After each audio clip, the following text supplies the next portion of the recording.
අපේ රෙසිපි සිංහල මගේ YouTube නාලිකාවට ඔබ සියලු දෙනා සාදරයෙන් පිළිගන්නවා. අද මම හදන්න යන්නේ මාළු මිරිස් තෙල් දාලා අලුත් ක්‍රමයකට. එන්න බලමු කොහොමද ඒක හදන්නේ කියලා.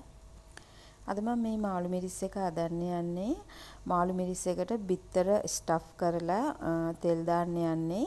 ඒ සඳහා මම බිත්තරයක් අරගෙන තියෙනවා. බිත්තරයකට ලුණු සුවල්පයයි, කරපිංචා, අමු මිරිස්, ලුණු, ගම් මිරිස් සහ කෑලි මිරිස් එකතු කර ගන්නවා.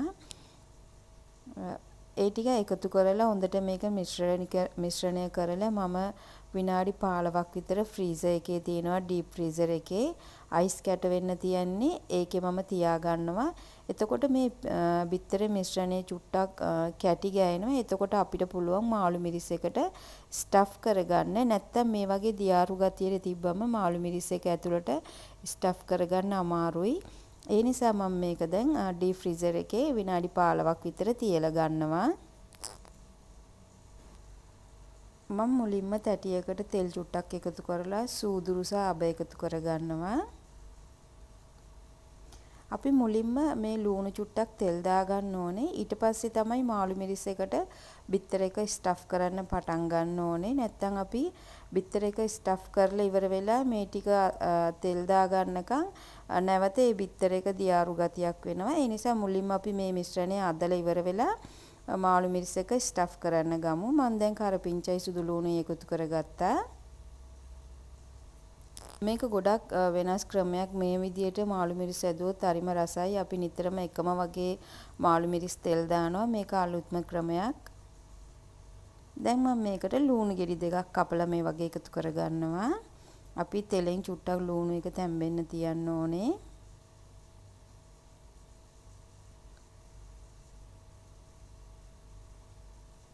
මම ලුණු ස්වල්පයක් එකතු කරගන්නවා. ඔබ මගේ channel එක පළවෙනි වතාවට බලන කෙනෙක් නම් channel එක subscribe කරලා නැතිනම් channel එක subscribe කරලා තියාගන්න. එතකොට මම වීඩියෝ අප්ලෝඩ් කළ සැනින් ඔයාලට notification එයි. මගේ වීඩියෝ මිස් කරන්නේ නැතුව ඔයාලට බලන්න පුළුවන්. මම තක්කාලි ටිකක් එකතු කරගන්නවා. අමු මිරිස් එකතු කරගන්නවා.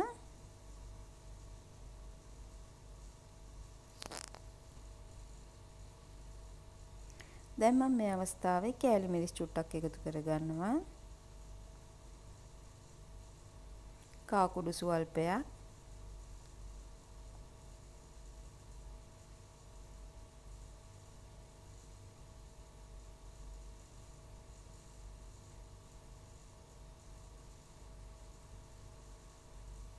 උඹල කඩ සුවල්පයකුත් එකතු කරගන්නවා. ඔබ ආල්මැස්සෝ තියෙනවා නම් ආල්මැස්සෝ උනත් බැදලා එකතු කරගන්න පුළුවන් අපිට. දැන් මම මේක චුට්ටක් මිශ්‍ර කරගන්නවා. මිශ්‍ර කරලා මම ලිප ඕෆ් කරගන්නවා. ලිප ඕෆ් කළා මේ මිශ්‍රණය මේම තියපුදින් දැන් අපි මාළු මිරිස් එක ස්ටෆ් කරන්න පටන් ගමු.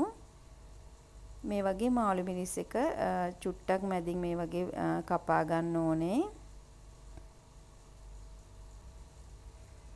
ඔබ සැර වැඩි කියලා හිතෙනවා නම් මාළු මිරිස් එකේ මැද තියෙන ඇට ටික ඉවත් කරගන්න පුළුවන්.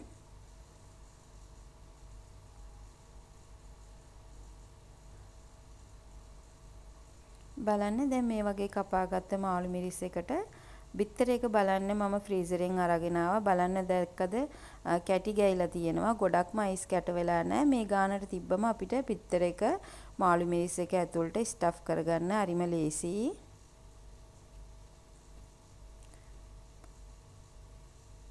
ඩීප් ෆ්‍රීසර් එකේ තියන්න නැතුව නිකම් දියාරු ගතියට තිබ්බම මාළු මිරිස් එකට බිත්තර එක ස්ටෆ් කරන්න ගොඩක් අමාරුයි. මේ ක්‍රමයට කරාම අපිට ගොඩක් ලේසියි. මේ වගේ ඉතුරු මාළු මිරිස් ටිකත් මම බිත්තර එක ස්ටෆ් කරගන්නවා.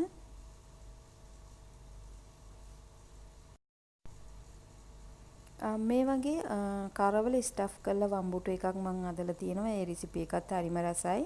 ඔබට මගේ channel එකට ගියොත් බලා ගන්න පුළුවන්. දැන් මම නැවත ලිප ඕන් කරලා මාළු මිරිස් ටික ලුණු තෙල් දාපු එකට එකතු කරලා මේ වගේ වාලා අඩු ගින්දරේ තියෙනවා. මේක අඩු ගින්දරේ තියලා ටික වෙලාවකට පස්සේ නැවත මේක මිශ්‍ර කරගන්න ඕනේ. මිශ්‍ර කරලා නැවත අපි වාලා තියමු. දැන් බලන්න ඒ වගේ අදාගත්ත මාළු මිරිස් එක. දැන් අපේ මාළු මිරිස් එක ලෑස්ති. ඔබ කැමති නම් ටිකක් මාළු මිරිස් එක ගොඩක්ම බැදෙන්න ඕන කියලා ඔබට තව චුට්ට වෙලාවක් තියාගන්න පුළුවන්. මම කැමති මාළු මිරිස් එක ගොඩාක් බැදෙන්නේ නැතුව මේ ගානට. එතකොට තමයි මාළු මිරිස් එක සුවඳයි ඒ වගේම රස. ඔබ කැමති නම් වැඩිපුර මාළු මිරිස් එක බැද ගන්න ඕන කියලා ඔබට පුළුවන් තව ටිකක් වෙලා තියලා මාළු මිරිස් එක හොඳටම බැද ගන්න. ඔබත් මේ වගේ ගෙදර අදලා බලන්න. ඔබ මගේ මේ රෙසිපි එකට කැමති නම් වීඩියෝ එක ලයික් කරලා යාළුවොත් එක්ක ෂෙයා කරන්න. නැවත මෙවන් රෙසිපි එකේ නම වනතුරු ඔබ සියලු දෙනාට සුබ දවසක්.